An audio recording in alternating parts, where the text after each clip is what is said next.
your girl Jade Ashley, and I want to welcome you back to yet another video of When the Beat Drops. And like always, I'm here to give you my 5 hottest beats and music of this week, so you have to stay tuned for more. Okay guys, so let's get into this week's beats. Obviously this is like the latest When the Beat Drops video that has ever gone up, but obviously I delayed it because I wanted to match with Christmas, and I tried to make it look all Christmassy and stuff like that. But other than that, I do have some beats, some from last week, and it's only been a couple of days since last week has ended, and now we're in this week, which is the week of Christmas. But let me stop rambling and let's just get into the hottest beats of this week in music. And the first thing I have to talk about, of course, is Chris Brown's new album, Royalty. The last video I told you guys that I was going to pick it up, and I did, and I've been listening to it ever since it came out last week, Friday, and I just want to give you guys my thoughts on it and tell you what's my favorite songs and stuff like that. So first things first, I feel like this album, it was a great, I guess, summary of what Chris Brown had went through in, 2015. Y'all, I don't have my weave, so y'all know how I act when I ain't got my weave. But of course, we know what Chris Brown went through in his life because he's Chris Brown. He lives his life in a public eye. Like, even if he tried to live private, it's not going to work out. So we were all aware of what went on as far as us finding out about Royalty, the whole breakup between him and Karrueche, and him just, trying to be a better person, especially now that he's a father, and especially because we know about it. So, we kind of seen like the trials and tribulations in 2015, and I felt like the album Royalty definitely illustrated what he's gone through. One thing that I love about Chris Brown is that he is such a diverse artist. Of course, we were introduced to him as an R&B artist, but then throughout the years, he's dibbled and dabbled in other aspects of music. So we get our R&B from Chris Brown, we get our pop music from Chris Brown. Chris is a good rapper and stuff like that. Rap is better than half of the rappers that's out here, if I must say so myself. So I felt like the album Royalty gave us a good mixture of the artist that Chris was. I will say that I did expect him to rap, but he did not rap. But other than that, I really enjoyed the album. And the very first song on the album is his song Back to Sleep, and Back to Sleep is currently like his latest radio single and stuff like that. And he just released a music video. So I mean, who doesn't know Back to Sleep? Like it's not too much to say about that. I like the track, of course. I hear it on the radio all the time. So it's like when you hear something on the radio, at some point in time you're gonna like embrace it and learn it and all of this other stuff. So Back to Sleep is the first song on there, and of course that is an R&B track. Then he has his song Fine by Me, which is one of his pop tracks. And for me, I feel like it's kind of easy to get used to a pop track because it's popular music, is a pop song. So pop songs are usually something that has like the catchy hook, that has a catchy chorus and stuff like that. So that's what Fine by Me is. So I feel like when I'm listening to the album, it's just something that I can just listen to and stuff. But followed by Fine by Me, he has a song called Wrist featuring Solo Lucci, and I haven't heard of Solo Lucci before. So if you guys know of him, you can like maybe comment below some songs that I might want to listen to if I want to become familiar with him, because I actually do like the song Wrist, and I like him on the song Wrist. And that was kind of like I think that's like the only trap music sounding type of track on the album, but I like it. So then he has his song Make Love, which to me is my #1 favorite on this album so far. From the first time I heard this album, and when I heard Make Love, it was just something in me. I just felt it, and I was like, Chris. It was just something about that song. So Make Love is definitely my favorite on this album right off the bat, and it happened literally the first time I heard it.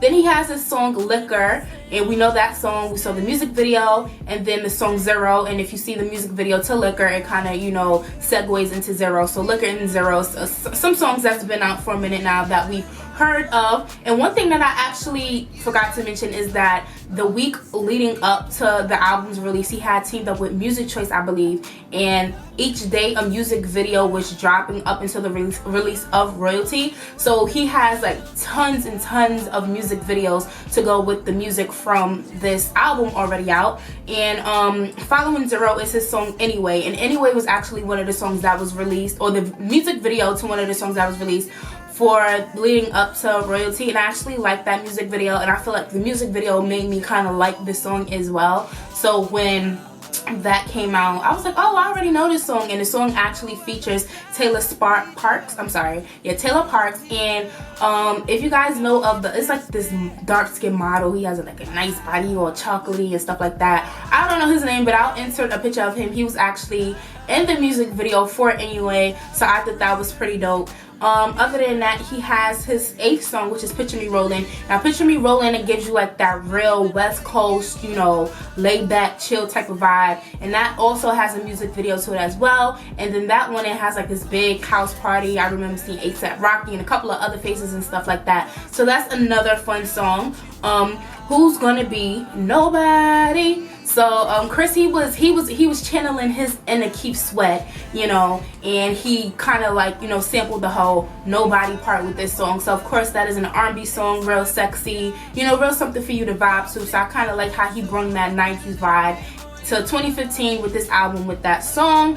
Then he has a song called Discover. Now I felt like for me, Discover was a good summary or something that we already know about his whole relationship with Karrueche and how that went wrong, and basically discovering how you two can like be together and stuff like that. And I actually like the beat for Discover, so that's also a dope song to me. Then he has a song called Little Bit, and it's kind of been a trend with a few artists where they do those songs for strippers and stuff like that, like, you know, you ain't got to do this, but do what you do and stuff like that. You know, Usher has I Don't Mind, and then, you know, August Alsina has Gon' Get Your Money. So a little bit is like Chris's song for the stripper and stuff like that. It's kind of in that kind of category, that type of feel, if y'all kind of understand what I'm saying. Then he has this song called Proof, which is talking about the proof of why two people can't be together. And of course, I told you, obviously, this had to a lot of the inspiration with the whole, I guess, relationship going bad type of stuff most likely came from his failed relationship with Karrueche, because, you know, that kind of like went up into flames this year. Then he has his song No Filter.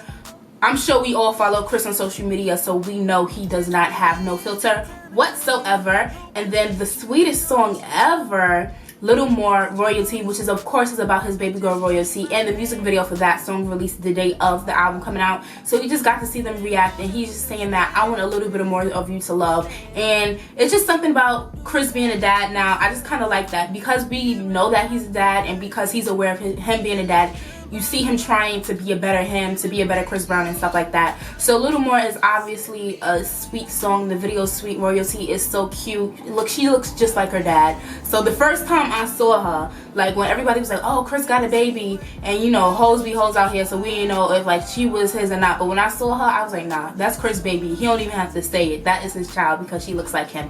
So Little More, definitely a sweet song.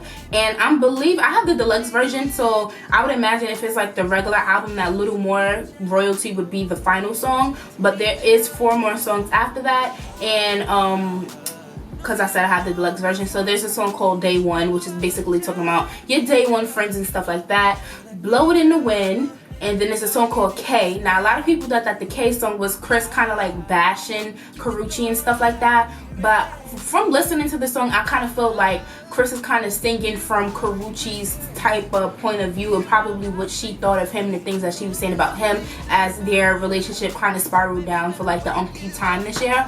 So yeah, and then the final song is You Did It featuring Future, and y'all kind of know that turn up feel that Future brings to the music and stuff like that. So overall, I love this album, Royalty. I would definitely say go get it. When I was listening to this album, I said right off the bat that I feel like this album is way better than his last album, X, which came out last year. So that's just my personal feeling. So I said, if this is better than X, you know this album has to be dope. So I definitely recommend going to get it. I mean, you know, it's Chris Brown. Like, no matter what he gets himself into, he is definitely one of the best performers of this generation, and he proves himself on stage and then of course within his music. So I am so here for Royalty. So yes, go get it if you haven't already. And of course, I have to talk about another album that I mentioned in the last video, and that is Monica's new album, Code Red. I had mentioned to you guys that I was purchasing that, and I was also going to her concert, her Code Red Experience concert.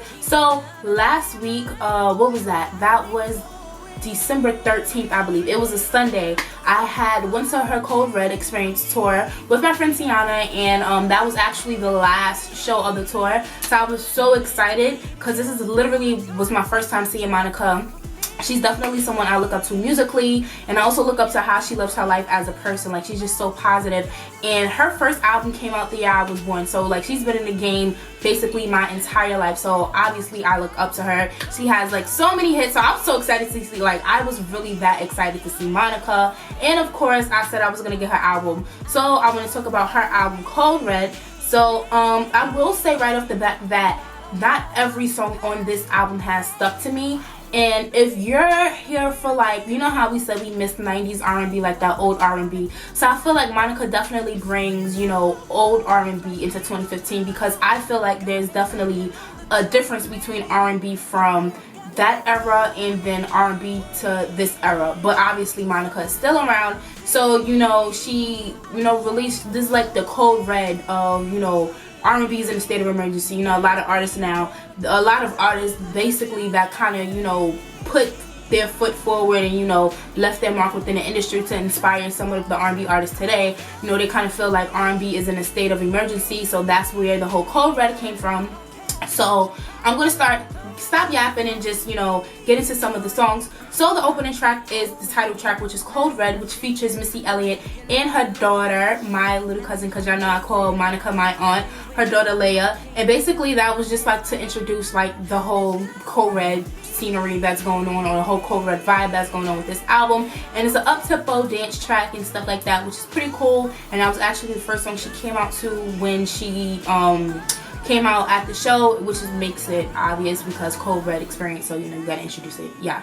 So the second song is Just Right For Me, featuring Lil Wayne, and I don't really have to go into too much about that. We already know about that song. We saw the video and stuff like that. That was song of the week when it first came out, which was months ago. But yeah, that's the second track. The third song is just Love Just Ain't Enough, and that features Timbaland. And I will say this is my very first time ever hearing Timbaland sing. We know Timbaland as a super producer. We've known him as an artist where he raps and stuff, but you know, he's worked with many singers and stuff like that, so you know, he had to, you know, flex his little singing chops and stuff, and you know, let us know what it is and how he do with the vocals and stuff. So that was another song that she performed at the show. Then the fourth song is called Call My Name, and basically that, to me, I looked at it as like the 2015 version of Destiny's Child Say My Name. And basically when she performed this song at the show, she kind of explained it as, you know, when you call your man and stuff like that, and you want to know like where he at, you will need to know if he like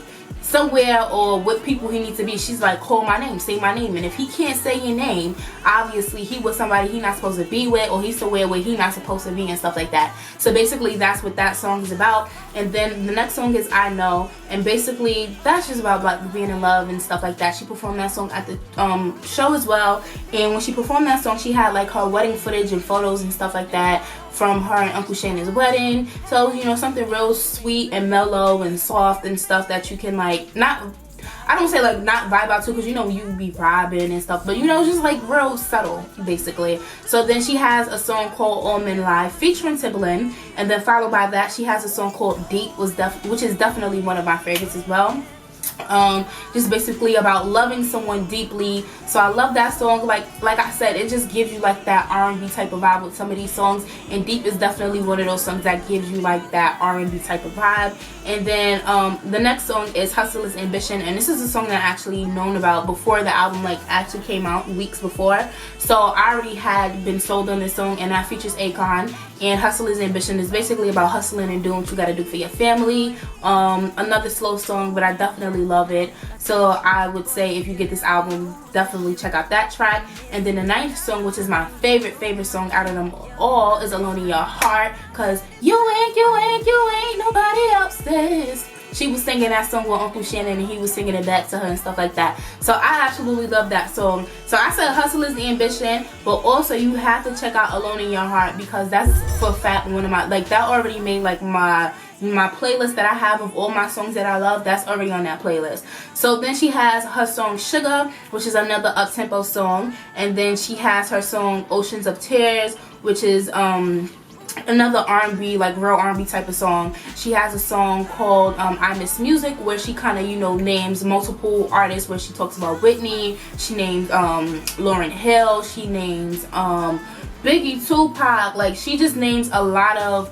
you know, artists that we all love, that we know has classic, you know, singles and stuff like that. And she's basically singing about how she misses music. And, you know, she said at the show, you know, I'm from Atlanta, so, you know, I love that turn up music, but when it comes to like classic hits, like, you know, how she has like Angel of Mine, and she has, you know, Before You Walk Out of My Life, she misses like real music. So I feel like, you know, that's not something that you want to like turn up to, but I just feel like that has like one of the strongest messages on this album, because we all talk about how hip-hop and R&B, like the 90s era, was like the golden era and stuff like that. And, you know, we always have that, well, this ain't real music, or music from back then and stuff. So I feel like I Miss Music is definitely something people should listen to, because I'm sure a lot of people can relate as far as like the type of artist they miss, or the type of music that they miss.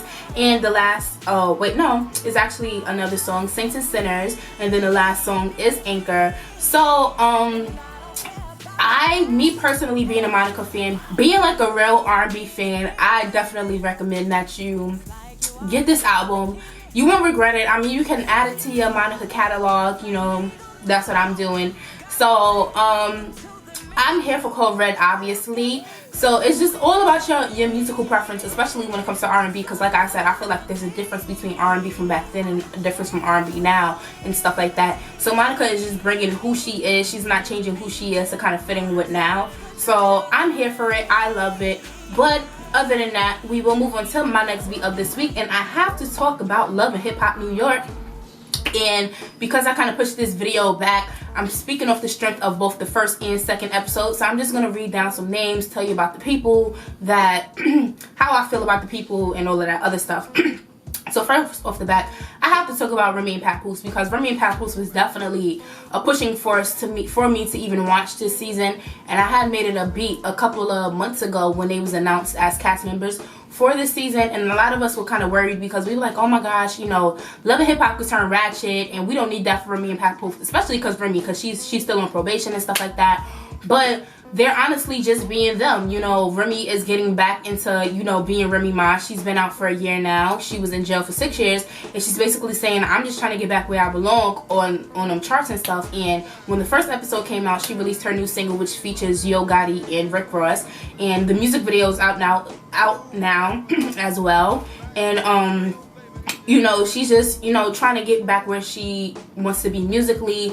And then, you know, Papoose, he's just so in love with her, and you can just see it. You know, he's making sure she does any and everything so she doesn't violate her probation. So, you know, she just, you know, can be the Remy that she wants to be, what she has to do musically. But aside from that, when it doesn't, you know, contribute to music, we're seeing them be like husband and wife and parents and stuff like that. The second episode, we saw them sit down with their kids and basically be parents and tell them what they needed to do. And they're having a wedding. Well, the wedding already happened by now, but at the time of the recording of the show, they were prepared for the wedding. But they had a wedding. Remy looked amazing in her dress. Her dress was beautiful. Papoose, he wants kids, you know, so because they don't have a kid together. So I mean, you know, they the new relationship goals and stuff like that. That's what I've been seeing on like social media. But they're a dope couple. I'm loving like what they're doing on the show so far, so I'm here for it, and I just want more Remy and Papoose. The next people I want to talk about is the Yandy and Mendeecees, and basically it kind of picked up after, you know, their big wedding that they had this past summer. And, you know, Yandy, she's kind of dealing with the fact that, you know, Mendeecees has to go away back to jail. And at the time of the recording, so far within the first and second episodes, she was just, you know, hit with the fact that, oh gosh, he's gonna go back to jail, but she didn't know for how long. Obviously, since then, we know that he's been sentenced to 8 years, which is really sad. His past caught up to him, and unfortunately, like, his children has to suffer now. So, you know, we kind of just say, you know, we pray for him, and, you know, hopefully things get better. Hopefully, you know, Yandy, she's strong. So, you know, I guess now in real lifetime, as of right now, she's kind of just prepping for when he has to go away, because, you know, they just had this beautiful baby girl, Skylar. So it's just an unfortunate situation, but, you know, we always get life lessons. We always see the real from Yandy, never no ratchet. So other than that, Rashida Ali. You know, Rashida, she was a cast member once before, you know, but at the time she was kind of hanging on to Tahiri. That was like kind of like her friend and stuff, but then we saw her and Tahiri kind of fall out on the show, and then once they kind of fell out, you know, Rashida wasn't really on the show. But you know, now her new friend, well, the person that she's kind of like, you know, hanging on to this season is Remy. So she's basically on the show as Remy's friend. Other than that, Young B, I let it rain, I clear it out.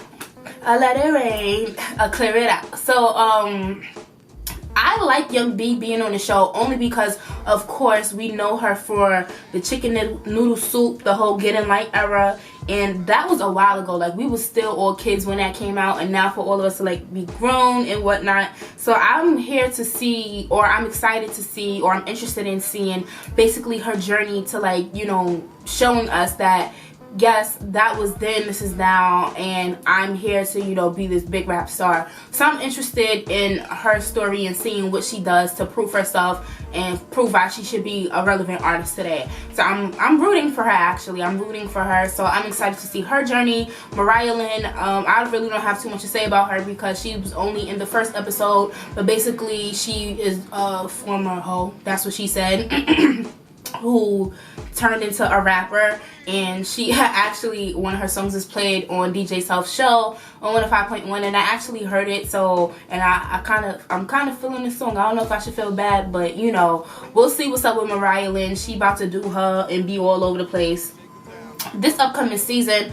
Other than that, let's see, Rich is still being rich, you know, but it was a twist to the newest episode. He has his new daughter. He has a 16-year-old daughter named Ashley, and basically we're going to be seeing him as a father. He just found out that his daughter is not a virgin, so he's, you know, I guess this is a switch up in his storyline, and for once I want to see what's going on with Rich. So BBOD, Bad Bitches on Deck. They not gonna last long. First of all, with Bad Bitches on Deck, that is and the Grammy goes to, no, I can't hear that. It's just not working. So, and they was already a hot ass mess from the minute we saw them, because I've never heard of them prior to Love and Hip Hop. So I don't know how big they thought they were gonna be, because apparently in the previews showing what was gonna happen this season, they ended up breaking up or something like that. The girl with the colorful hair, I don't know her name, she started with Young B. Like, it's just I guess they're one of the ratchet aspects to the cast and stuff, so I'm not really too worried about them. Cardi B, they played themselves by not having Cardi B in the first episode, but she popped up in the second episode, so I was so happy to see her. If you got Instagram, if you from the New York area, like, you don't even have to be from New York. If you got Instagram, you know about Cardi B. So she's gonna obviously bring the fun to the show. You know, she's just, so far she's just been a Cardi B that I've always known her to be prior to her being on Love and Hip Hop. So I'm excited to see her. And which I thought was kind of interesting is that kind of like her storyline and her love interest with the whole Love and Hip Hop thing is DJ Self from Power 105.1. And for somebody who's from New York, who listens to 105 all the time and who is very much familiar with DJ Self, I did not know him and Cardi B was messing around. So I'm kind of interested to see how DJ Self and Cardi B's storyline play out with them messing around and him having a girl and then all of this other stuff. It's just gonna be interesting. Other than that, the last people, Amina, Peter, and Tara, I really don't have too much to say about them. It's the same shit with them. It's just like a whole nother season, basically. And that's about it. So I'm here for the new season of Love and Hip Hop New York. Mona knew what she was doing when she switched up this cast, because she realized that we was losing interest. So I'm excited. I'll be tuned in every Monday night at 8 o'clock to see how this, you know, prospers and all of that other stuff. So moving on to my next beat up this week, I have to talk about Rita Ora Suing Roc Nation, and this was somewhat of a surprise to me. Basically, she's, you know, suing Roc Nation because she's saying that once they kind of like, you know, went into other aspects, like aka Roc Nation sports and stuff like that, the resources that was once there when they signed her is no longer there, or the people that was once there to, you know, help with her career is like no longer there. So she's suing them because her music career is suffering, obviously, from what the complaint said, and basically she wants off the label. Now for me, unfortunately, this is not something that I have, like, I've heard this before basically. Other artists who was once on Roc Nation, who's like some of the first couple of artists signed to Roc Nation that are no longer there, include my favorite, Bridget Kelly. She's no longer on Roc Nation. Melanie Fiona is no longer on Roc Nation. Of course, Wale is MMG, but at one point in time he was managed by Roc Nation, and he's no longer managed by them. And basically all of their reasons have to do with, you know, it seems like their focus is on other things outside of music and not too much on me and my music career, so I have to move forward. So, and to me, I kind of look at Roc Nation as one of like the elite, you know, record labels who have some of the best artists. There's not one crappy artist that was ever on their roster. So it's kind of like, oh, this is kind of sad. And the only difference I can say between Rita Ora and the other artists is that she's, you know, suing them, like, I'm suing you. And then like the other artists that I named, like Bridget Kelly and like Melanie Fiona, they kind of like bowed out gracefully, because literally nobody knew that they were no longer on the label until, you know, they would pop up on a radio interview and say, oh yeah, I'm not on that label no more. So hopefully, you know, Rita and Roc Nation could, you know, settle this in a nice peaceful way to where she's not burning any bridges and, you know, is not affecting her career post the record label and stuff like that. Because I've heard Melanie Fiona and Bridget Kelly say, yeah, even though I'm not on that label no more, I still have a great relationship with such and such who's still over there. So I'm just hoping everything works out best for, you know, Rita Ora in the label. Other than that, we're gonna move on to my fifth beat, which is my last beat of this week, and this just happened yesterday. Today is Tuesday while I'm recording this, so this just happened yesterday on Monday, and that is R. Kelly's Huffington Post interview. Like, that's literally been the talk of the past, you know, 2 days, like yesterday and then here today. So basically R. Kelly, he went on the Huffington Post live Q&A thing to basically promote his new album Buffet or something like that. I did not even know R. Kelly had a new album out. The last time I talked about him is when I talked about the 2015 Soul Train Awards, and when he did the Soul Train Awards, he performed some new song called Backyard Party, and then after he performed that song, he performed like his classic hits. So I'm assuming that maybe the Backyard Party song is on his new album Buffet. So basically, this is what the conversation was basically about. Basically, if I said the word basically one more time, but the conversation was about him, you know, he had posted a video about supporting artists and stuff like that, and how we support each other, you know, the typical, you know, support your R&B. We've heard this discussion plenty of times, whatever. So the lady that was interviewing him, the interviewer, you know, she also took a couple of questions and comments and stuff off of, you know, Twitter, and like read it back to him. So one of the tweets that she read to him had something to do to the sort of how someone said, would I let R. Kelly, you know, watch my child? Hell no. But would I put his music on at like a family function or something like that? And she was like, hell yeah. So basically that kind of, you know, stemmed from him having that whole sex thing with the child like mad years ago. Like, I was like literally a little girl myself when that happened, but like a little girl, but you know, so the reporter was just basically, you know, entailing that because of like that whole sex with the little girl thing, that's probably why his album sales are suffering now and why people don't mess with him musically, and that's why this last album hasn't been selling as well. So that just set R. Kelly off. He was not with the shits.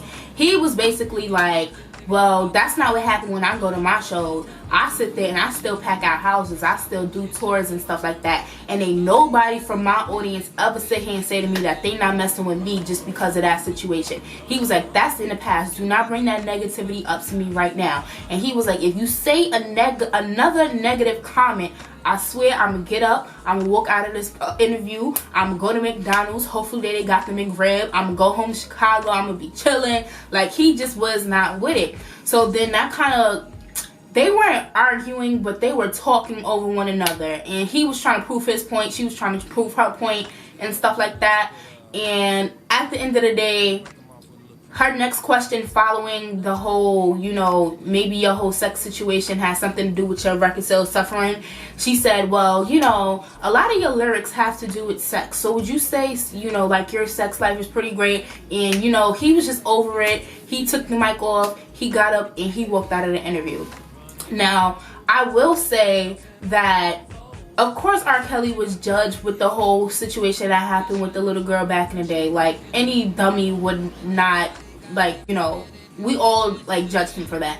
But, you know, musically, he's accomplished so much. He's done so much since then. So I don't want to say that that situation from years ago is what is affecting his record sales now, because he's like amounted to so much success after that situation. And then sometimes you don't even want to bring a person's, you know, personal life when it comes to like their career. Like, I don't want to sit here and say, you know, I like this song, but because this person did such and such and such. And some people are like that, but you know, sometimes some people just want to be strictly about the music. So, you know, it was just this whole situation and he was just not with it, to the point that she was, I guess, kind of like, she said she wasn't trying to discredit him, but kind of, you know, she was kind of like discrediting what he was doing now, and, you know, trying to tie it back to what he did years. It was just some crazy. And I'm just like, yeah, me personally, I don't ever try to think of or want to think about R. Kelly and that whole sex thing, because like, that's obviously disturbing. And at the time that it happened, I was probably in somebody's schoolyard running around playing tag or something like that. So I wasn't worried about what was going on with that situation. Of course, growing up, I would know about it eventually, but that's what happened. He was not with the shits when it came to Huffington Post, and he warned her and said to her, look, say another negative thing and deuces, I'm out this bitch. And he kept his word and he walked out in the middle of that interview, and that was that. So I mean, shout out to R. Kelly for having a memorable, you know, interview to end the year. I would say, you know, that definitely is going to go down in the books, and it could have come at a better time to end 2015. So I mean, if y'all didn't see that interview, I'll definitely link that below for y'all so y'all could check it out for yourselves. It was a good, like, what, 17 minutes or something like that. It wasn't that long of an interview because I said he walked out. So, but maybe y'all should check out his new album Buffet, because yeah, I don't know. But other than that, those are my 5 hot beats of this week.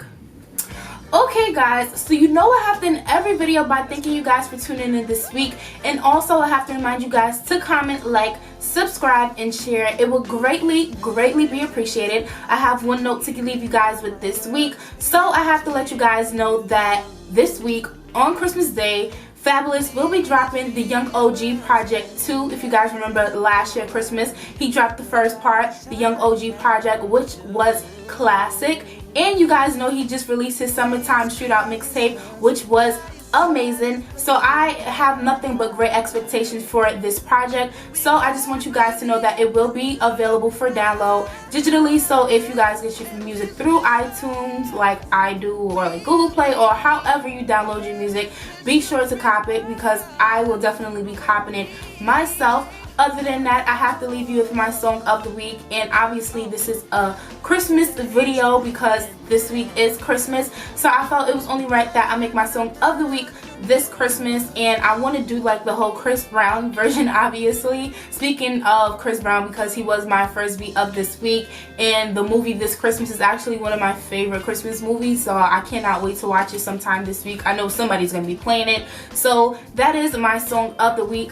Other than that, you know, I just want to wish you guys a happy holidays, a Merry Christmas. You know, shout out to my family over at the Shade Room for my Nene, you know, Santa Claus. I love this sweater. But other than that, Merry Christmas, Happy Holidays, and I will see you guys soon. So, bye. Hey guys, thank you for watching, and don't forget to share and subscribe, and I will see you all next time.